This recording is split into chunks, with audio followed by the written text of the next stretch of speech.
This is a wedding photo, 2012, before I got here. This is Bobby. Wow. Oldest, second oldest, third oldest, the baby. Robert Jones and his family moved to Pasco County, Florida in 2015 after their oldest son Bobby was kicked out of the neighboring school district for fighting. Soon, they were visited by the sheriff's Strategic Targeted Area Response, or STAR unit, which was created to, quote, hunt down prolific offenders. It was the first of many visits to come. Charles County Sheriff's Department wanted to come by and introduce the STAR team to my family. We heard about your son in the other county. We want you guys to know that we'll be keeping an eye on you.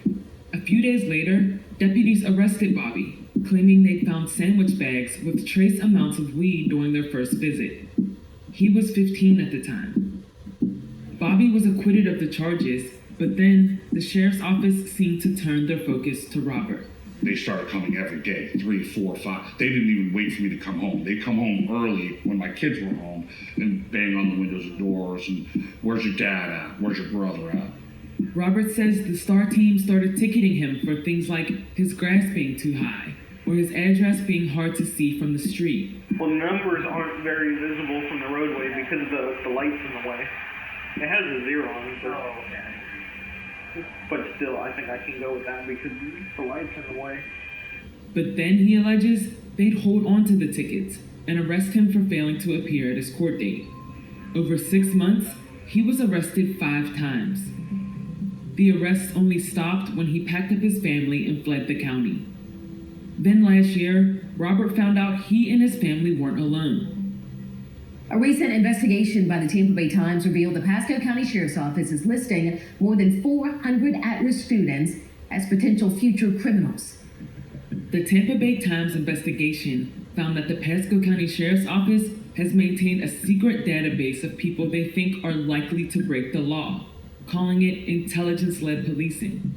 The agency also uses information shared by the school district and Florida Department of Children and Families, like attendance records, grades, and details about students' home life. The data then is used to track, quote, juveniles who are at risk of becoming prolific offenders. Oh, it's my son.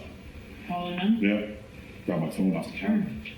The lists have never been made public, but Robert assumes Bobby's name was added as soon as they moved to the county. Hello, this is a prepaid call from Robert Jones, an inmate at Dallas County Jail. To accept this call, press 0. Hey, kid. First off, how you doing? I'm doing all right. Same shit, everything. Bobby is 21 now and in jail awaiting trial for an assault charge. I'm just wondering how you're doing and what's this experience been like for you these last couple of years? Life just got harder and harder and harder. Even though I was trying to do better as a person, they pulled up my to harass me. They pulled it just was nonstop. It was every day, multiple times a day. Bobby, did the deputies ever say that they were ever going to try to help you? Well, yeah, I would say the first day that I met them, that's what they said their intentions were. When they introduced themselves into NBC and saying before, I didn't really understand what they meant.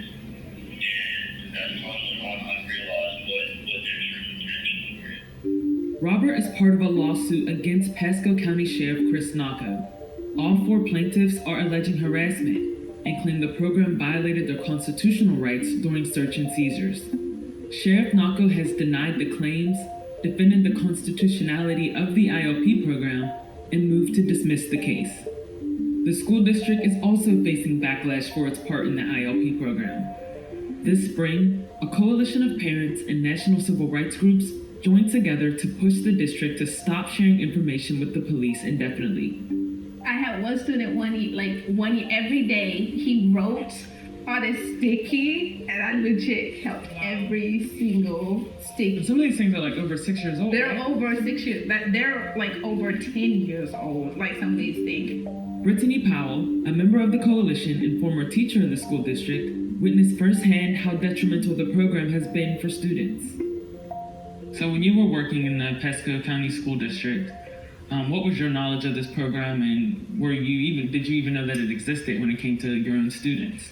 No, I didn't know that it existed. When I was teaching, I've seen, students that were either LGBTQ, students of color that were overly disciplined. I've seen that happen plenty of times where students that are technically good kids that just actually need a real chance, but they're being judged on who they are and where they came from and what their records say. Spending your entire career mostly with kids, what effects have you seen on kids that are met or have contact with police at such a young age? That's probably going to make me cry because I've seen students feel less of themselves, feel like they can't make it because they already know how everyone else sees them. So I might as well live up to what everyone else's expectations of me are. After a while, that tears at you. All of those little cuts, they tear at you and they change who you are to the point that sometimes students give up. I'm sorry.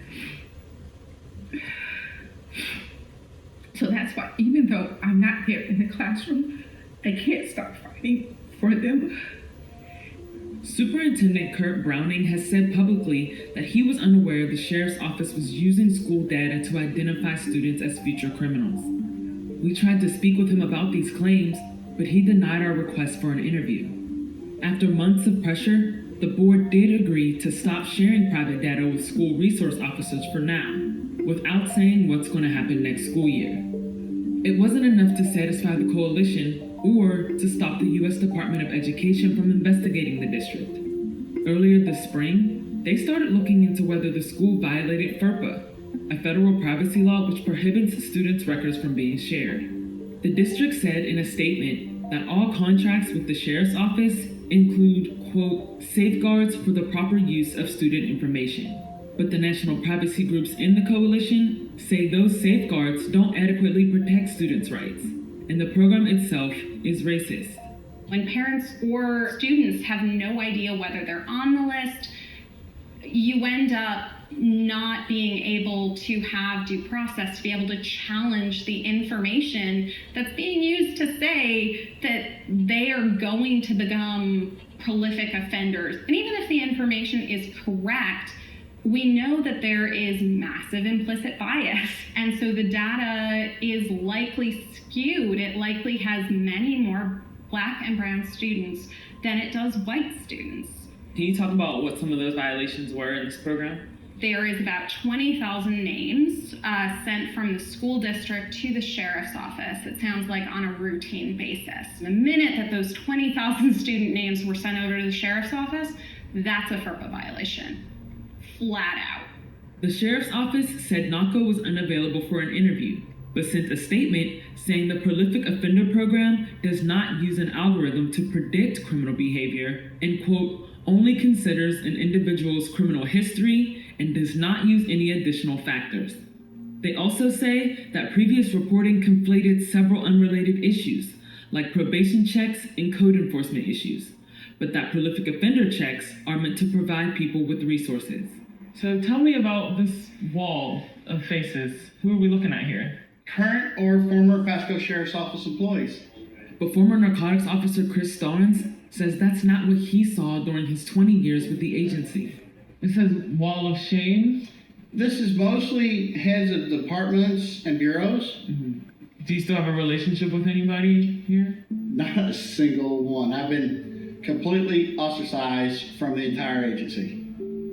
The first glimpse I got as a narcotics sergeant, I would get the daily morning reports. It is the significant activity for all units in a 24-hour period. I started noticing that patrol deputies were going to certain locations at least 3 or 4 times during the 24-hour period. And that was a red flag. Former deputies, including Starnes, have filed several lawsuits against Sheriff NACO and his department. Sheriff NACO denies the claims and has moved to dismiss them. In Starnes' case, he says he was personally retaliated against for speaking out against ILP, among other issues.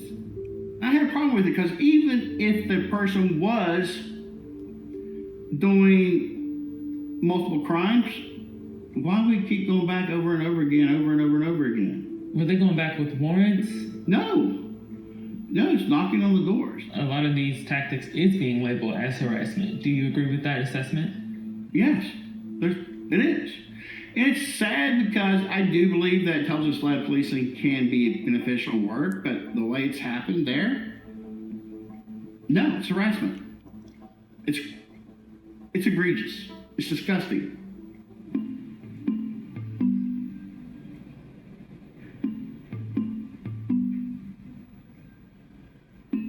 Things that I remember most about this place is being in jail for nothing. Sitting at this light waiting, being on the phone with my daughters, hearing them scream and cry that there's somebody banging on the windows and doors and it's the police.